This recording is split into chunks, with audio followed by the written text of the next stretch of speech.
got three different fiscal problems. You've got the federal fiscal fiasco, you've got the state and municipal fiscal fiasco, and households are no different. They have their own version of a fiscal fiasco.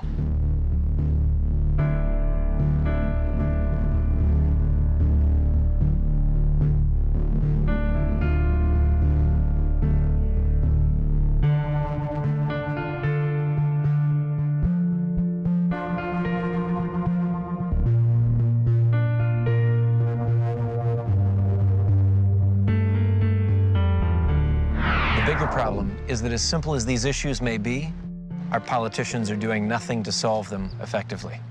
With the federal government, it really boils down to the same thing that we experience at the level of households, which is if you have too many bills and not enough income, it's real easy what you have to change. Cut the budget.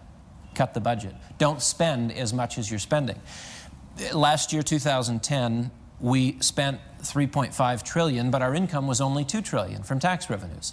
So the deficit of $1.5 trillion, again, this is fairly basic math, but we're simply spending more money than we're bringing in. The Congressional Budget Office has said it's going to be roughly $1 trillion per year for the next decade.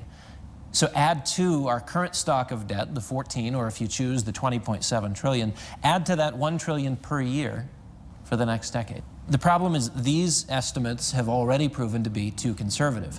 For 2011, it was supposed to be $900 billion.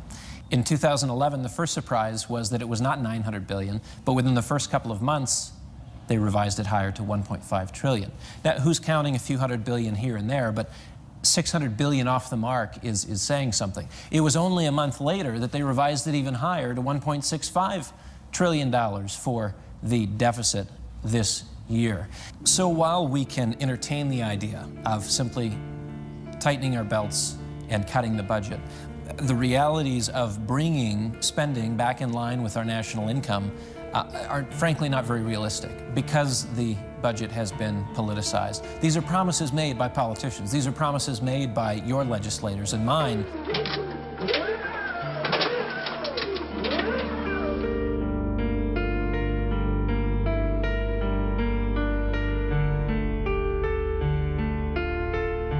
What typically happens is you turn one problem into an extended problem, a different kind of problem.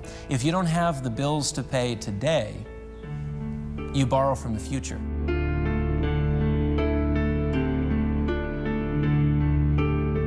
So we're addressing new debts being added to old and seeing that the problem is compounding on itself negatively.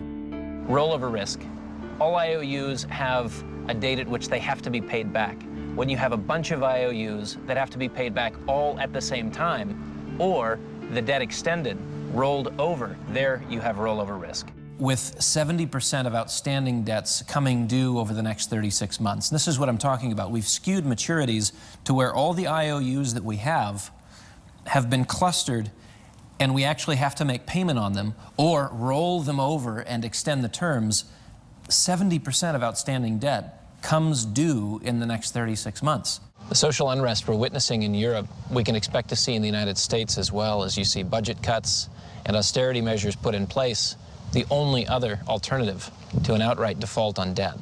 The fiscal issues at the federal level are certainly significant, but they do have an out. And we mentioned that out. It's simply that they can run the printing presses. If you don't have the money to pay, you print it, and you make payment anyways. Now, of course, that's like taking a shot of whiskey and throwing it in a bathtub. You have a dilutive effect. The shot of whiskey isn't quite as potent as it once was when you mix it with that much water. But you have that happening with our currency today when they print to pay, the bills that they have. The state and municipal levels are a very different situation altogether because they don't have a printing press.